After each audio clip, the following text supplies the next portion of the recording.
అనంతపురం జిల్లాలో వెలుగులోకి మరో మోసం వెలుగు చూసింది. ₹1,00,000 కడితే రోజుకి $20 అంట అమాయకులను ఎరవేయడంతో దాదాపుగా కోట్లాది రూపాయలు అప్పులు తెచ్చి మరీ చాలామంది అమాయకులు కట్టారు. తాజాగా ఈ సంస్థ జెండా ఎత్తేయడంతో మోసపోయిన వారు లబోదిబోమంటున్నారు. కొంతమంది సైలెంట్గా ఉన్న మరికొంతమంది పోలీస్ స్టేషన్లకు పరుగులు తీస్తున్నారు. గతంలో ఇదే జిల్లాలోనే లుక్ యాప్ తరహాలోనే మాయగాళ్ళు జిల్లాలోని వందలాది మంది అమాయకులను బురిడి కొట్టించారు. ఇప్పుడు ఉమ్మడి అనంతపురం జిల్లాలో క్రిప్టో మాటున కోట్లు లూటీ చేసినట్టు మనకు సమాచారం తెలుస్తోంది. అయితే ఈ క్రిప్టో కరెన్సీ అనేది ఒక డిజిటల్ కరెన్సీ. ఇది ఏ దేశానికి చెందింది కాదు. ఇది అసలు దీనికి ఎటువంటి ప్రామాణికం కూడా ఉండదు.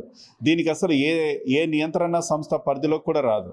ప్రభుత్వ నియంత్రణ కానీ లేదా ఏదన్నా రిజిస్టర్డ్ స్వతంత్ర సంస్థల అదుపులో కానీ ఇది ఉండదు. కేవలం ఇద్దరు వ్యక్తులు లేదా కొంతమంది కలిసి లేదా ఒక సంస్థల మధ్య మాత్రమే నగదు బదిలీ చేసుకోగల డిజిటల్ కరెన్సీ మాత్రమే. ఈ కరెన్సీకి ఎలాంటి చట్టబద్ధత కూడా ఉండదు. దీనికోసం కేంద్ర రాష్ట్ర ప్రభుత్వాలు ఎన్నో ప్రకటనలు ఇచ్చినా సరే జనాలు మోసపోతూనే ఉన్నారు. అయితే కొన్ని రోజుల క్రితం విశాఖపట్నంకు చెందిన కొంతమంది వ్యక్తులు అనంతపురం నగరంలో పాగా వేసి వందలాది మందిని ఉమ్మడి అనంతపురం జిల్లా వ్యాప్తంగా సమావేశాలు నిర్వహించి ఈ క్రిప్టో కరెన్సీ ముగ్గులోకి లాగారు. దాదాపుగా ₹1,00,000 నుంచి ₹1,00,00,000 వరకు ఒక్కొక్కరి దగ్గర నుంచి డిపాజిట్ చేయించుకున్నట్టయితే మనకు పూర్తిగా సమాచారం. ₹1,00,000 కడితే రోజుకి 15 నుంచి 20 అమెరికన్ డాలర్లు ఇస్తామని నమ్మబలికారు. ఈ మాయగాళ్ళ ఉచ్చులో పడిన పలువురు వారు చెప్పినట్టుగానే కోట్లాది రూపాయలు డిపాజిట్లు చేశారు. మొదట్లో లాభాలు బాగానే రావడంతో అనేక మంది ఇందులో పెట్టుబడి పెట్టిన వారు వారికి తెలిసిన వాళ్ళు బంధువుల నుంచి కూడా డబ్బులు డిపాజిట్ చేయించారు. చాలామంది అప్పులు కూడా చేసి దీంట్లో పెట్టుబడి పెట్టినట్టయితే సమాచారం. ఇక ఈ నిర్వాహకులు కేవలం వెబ్సైట్లోనే మొత్తం అంతా ఆర్థిక లావాదేవీలు నిర్వహించారు. వారి నుంచి కోట్లు వసూలు చేశారు. ఆ తర్వాత ఒక్కసారిగా ఈ దుకాణం ఎత్తేశారు. దాంతో ఇప్పుడు అమాయకులందరూ కూడా లబోదిబోమంటున్నారు. ఈ ఉమ్మడి అనంతపురం జిల్లా వ్యాప్తంగా వందలాది మంది అమాయకులు మోసపోయినట్టు తెలుస్తోంది. బాధితుల్లో అధికంగా చిరు వ్యాపారులు, రిటైర్డ్ ఉద్యోగులు, చిన్న చిన్న ఉద్యోగాలు చేసే వాళ్ళు ఉన్నట్టయితే సమాచారం.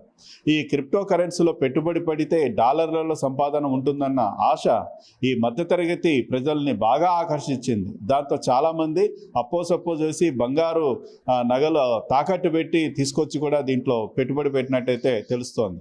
ఈ క్రిప్టో కరెన్సీ పేరుతో ఉమ్మడి అనంతపురం జిల్లాలో కొనసాగుతున్న వ్యాపారంలో పెద్ద ఎత్తున పెట్టుబడులు కోట్లలో ఉన్నట్టు సమాచారం. తమ వద్ద ఉన్న డబ్బుతో పాటు అప్పులు తెచ్చి మరీ ఇందులో పెట్టుబడులు పెట్టడంతో మొదటికే మోసం వచ్చింది. మొత్తం డబ్బు పోవడంతో అప్పులు తీర్చే మార్గం లేక చాలామంది నరకాదన కుటుంబాలు అనుభవిస్తున్నట్టు తెలుస్తోంది. మోసపోయామని చెబితే బంధువులు, సమాజంలో స్నేహితుల దగ్గర అవమానం, మర్యాద పోతుందని చాలామంది సైలెంట్గా ఉన్నారు. మరికొంతమంది ధైర్యం చేసి పోలీసులను సంప్రదించారు. పోలీసులు కేసులు నమోదు చేసి విచారణ చేస్తామని చెప్తున్నారు. మరి విచారణ చేసినా కూడా ఎందుకంటే మూలాల వరకు వెళ్ళాలంటే ఎందుకంటే వెబ్సైట్ ద్వారానే కేవలం వీళ్ళు లావాదేవీలు జరిపారు కాబట్టి పట్టుకోవడం చాలా కష్టమవుతుంది. అయితే పోలీసులు అనేకసార్లు సామాజిక మాధ్యమాల ద్వారా ఇటువంటి మోసపూరిత ఉచ్చులో పడకండినట్టు ప్రచారం చేస్తున్నా సరే ప్రజలు మోసపోతూనే ఉన్నారు. ప్రజలు ఇకనైనా ఇటువంటి ఫ్రీ మనీ కోసం కావచ్చు, లేకపోతే ఇటువంటి వెబ్సైట్లని ఆశపడి లేకపోతే ఎవరో చెప్పారనేసి డబ్బులు పెడితే ఇటువంటి మోసాలకి జరుగుతూనే ఉంటాయి. కాబట్టి జనాలు తెలివిగా ఉంటే తప్ప ఇటువంటి మోసాలకి చెక్ పెట్టే పరిస్థితి అయితే ఉండదు. కెమెరా పర్సన్ మధుతో ఆర్కే సూర్య, స్వతంత్ర టీవీ, అనంతపురం జిల్లా.